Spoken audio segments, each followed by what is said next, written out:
بسم اللہ الرحمن الرحیم۔ السلام علیکم ورحمۃ اللہ وبرکاتہ۔ میں اویس ملک جامع مسجد رمن سے حاضر خدمت ہوں۔ آج کرونا کے اس پروجیکٹ میں ہم نے جس شخصیت کو اپنے اسٹوڈیوز میں مدعو کیا ہے وہ کسی تعارف کے محتاج نہیں ہیں۔ ان کے لیے صرف ایک ہی کلمہ ادا کرنا چاہوں گا کہ وہ اسکینڈینیویا کے سب سے بڑے مرکز میں پچھلے 30 سالوں سے قیادت کا ذمہ سر انجام دے رہے ہیں۔ میری مراد پیر سید نعمت علی شاہ بخاری صاحب میرے یہاں اسٹوڈیوز کے اندر موجود ہیں۔ میں انہیں آج کی اس گپ شپ کے اندر خوش آمدید کہتا ہوں۔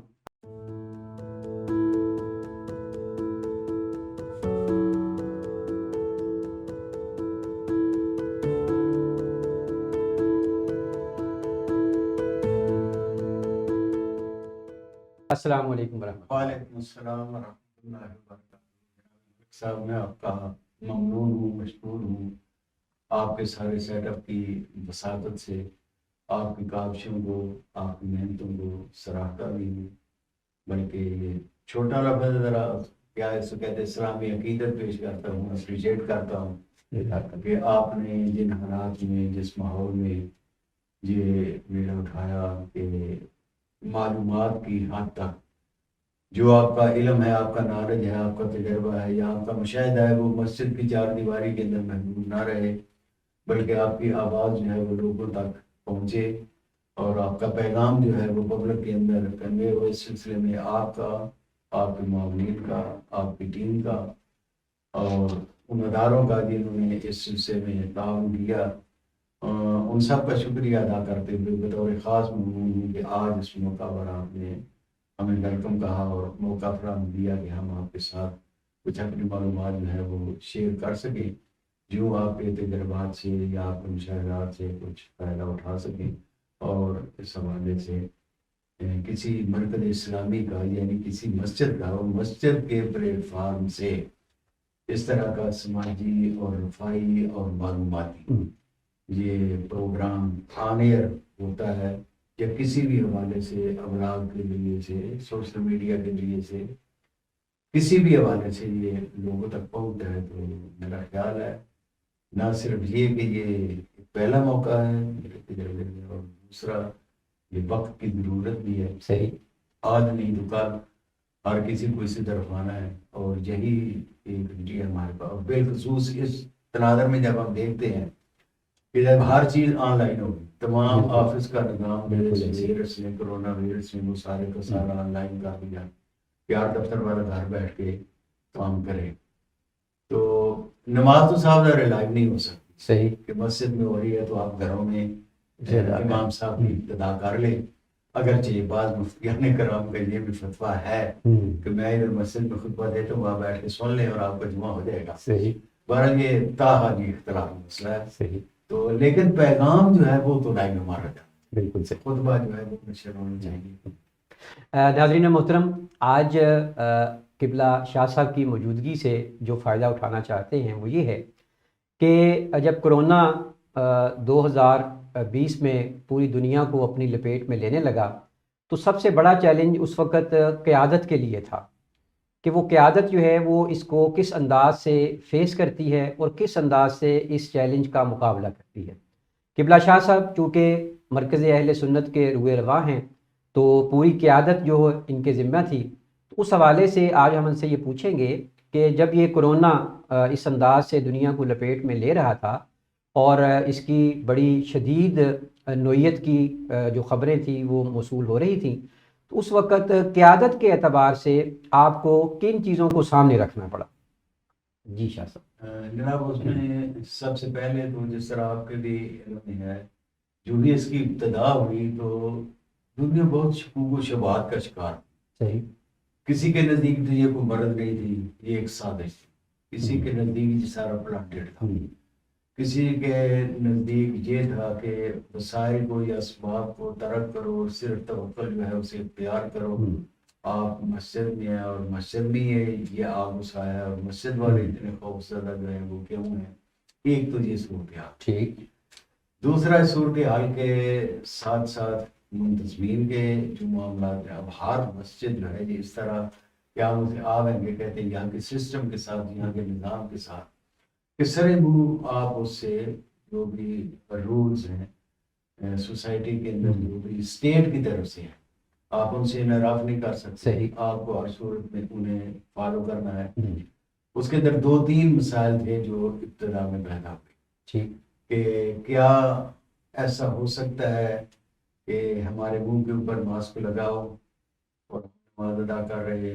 دوسرا ہماری صفوں کے اندر کندھوں سے کندھا نہ ملاؤ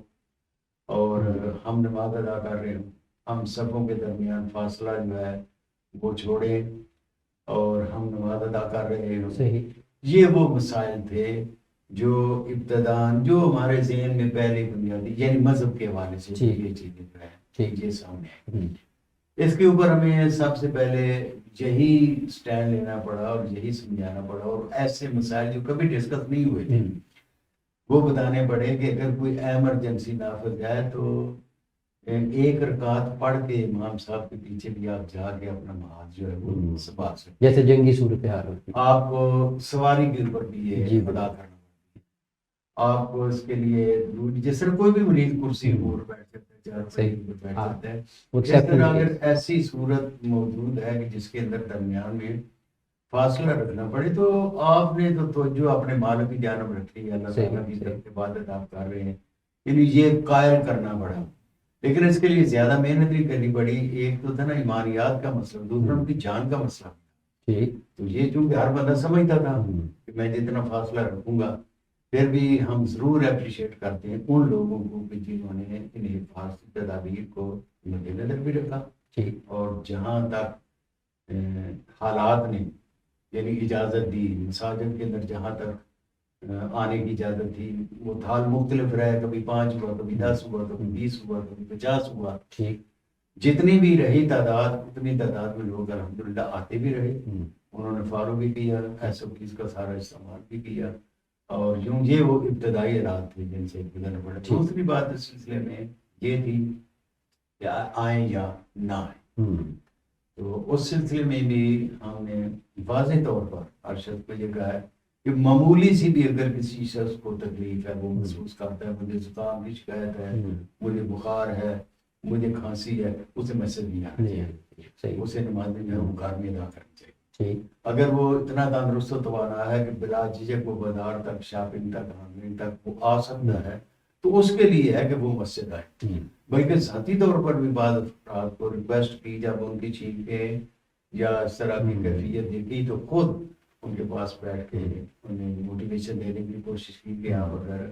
مہربانی کرتے ہیں تو تاکہ دوسرے لوگ آپ سے دوسری بات یہ تھی کہ یہ جو خطبات تھے جمعہ کے یا درس کے اس میں یہ باقاعدہ حصہ بن گیا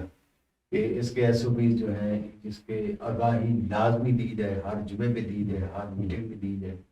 بلکہ اس طرح کے جو پروگرام یہ ہوتے تھے ہمارے بھی فیس بک پہ اس کے اوپر بھی، اور دوسرا ہم کو یہی کہا ہے کہ اس کو یہ اگر سے پلانٹڈ ہو یا سازش ہو یہ ہم پہ نہیں ہے، ہم نے صرف دیکھنا ہے کہ اس کا فیکٹ ہے کہ نہیں، بندہ پھر واقعہ بیمار ہوتا ہے کہ نہیں، اور بیمار ہونے سے کئی راہ عدم کو لوگ سدھار بھی گئے، بیماری کے اثرات بھی ظاہر ہوئے، جو بھی ہے جیسا بھی ہے، جب یہ ایک مرض ہے تو یہ اللہ کے نبی صلی اللہ علیہ وسلم کا حکم، دین اسلام کا حکم وہی ہے کہ جہاں پھیلا ہے مت جاؤ گا۔ تو یہ کرنٹینہ کے لفظ تو ہم نے آج سنے، لیکن یہ تو سنا کہ اللہ کے نبی صلی اللہ علیہ وسلم نے 1400 سال قبل اس بات سے کہہ دیا کہ تمہیں خبر ہو کہ فلاں علاقے میں وبا ہے تو مت جاؤ، اور جو اس علاقے کے رہنے والے وہ وبا کی وجہ سے مت چھوڑے۔ یہ تھا کہ یعنی خود کو کرنٹینہ کریں، وبا ہے تو اس علاقے کو چھوڑے نہ۔ یہ تو وہ چیزیں تھیں جو ایک مذہبی مائنڈ کو، مذہبی شخصیت کو یا مذہب پسند آدمی کو پہلے دن اسے کسی کے ساتھ کمپرومائز کرنے کو مشکل پیش کری گئی۔ ناظرین محترم، قیادت کی جب ہم بات کرتے ہیں تو قیادت کے حوالے سے جو قائدین ہیں ان کا کوئی بھی اسٹیپ، کوئی بھی اقدام وہ تمام افراد کے لیے ایک بہت بڑا لائحہ عمل ہوتا ہے، اور اس لائحہ عمل کے حوالے سے ہی ہم بات چیت جاری رکھے ہوئے ہیں۔ میں قبلہ شاہ صاحب سے یہ بھی جاننا چاہوں گا کہ جب بہت زیادہ ایس او پیز ہمیں فیس کرنا پڑے اور تعداد جو تھی وہ محدود بھی کر دی گئی، تو اس حوالے سے کون سی ایسی چیزیں تھیں جو باقاعدہ اس چیز کا شکار ہوئیں اور اس عرصے میں مرکز کے پلیٹ فارم سے ان چیزوں کو نہیں کیا گیا؟ شکار ہونے کو تو تعلیم متاثر ہوئی ہے، ٹھیک،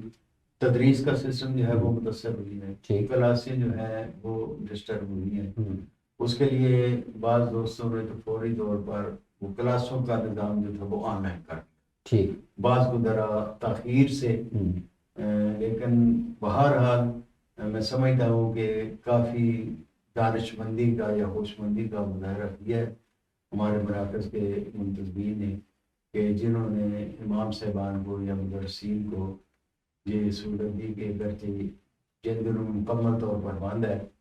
یہی احتیاط سب سے بہتر احتیاط ہے کہ طلباء کو، بچوں کو اس سے محفوظ کیا۔ جب اسکول بند ہو گئے تو مسجد بند ہو گئی، صحیح صحیح، تو یہ کلاسیں جو ہے یہ کلیتاً ختم کی گئی، ٹھیک، اور جن کے اسباق ایسے تھے، مثال کے طور پر حفظ کی کلاسیں، ان کا کافی سارا حرج ہو سکتا ہے، ان کو پھر جو ان کے استاد مدرس ہیں ان سے یہ کہا گیا کہ آپ آن لائن یہ اسباق بنانا وہ جاری رکھیں۔ ٹھیک، سب سے زیادہ متاثر ہونے والے تو ٹھیک، ٹھیک، جو طلباء تھے، ان کے لیے کلیتاً ختم کیا گیا۔ پھر محدود تعداد جب ہوئی تو اس کے اندر مستورات کا جو آنا جانا تھا ان کی کلاسیں بھی بند کی گئی، نماز جمعہ کے اندر جو ان کی حاضری تھی اس کو بھی ختم کیا گیا، اجتماعات ویسے ہی ختم کیے گئے، اگر کوئی چھوٹا موٹا اجتماع ہوا ہے تو اس میں بھی ان سے یہ درخواست کی ہے کہ مستورات جو ہیں وہ گھروں میں رہیں، وہ اس سلسلے میں نہ رہیں۔ اور یہی ریکویسٹ ہم نے بزرگوں سے بھی، جو ایجڈ تھے، عمر سیدھا تھے، ان کو بیماری کا شکار ہوئے، ان سے بھی کہا کہ آپ گھر نہیں رہیں۔ ٹھیک، اور یوں مدثر تو نظام ہوا، لیکن الحمدللہ احتیاط کے نتائج جو ہیں وہ بھی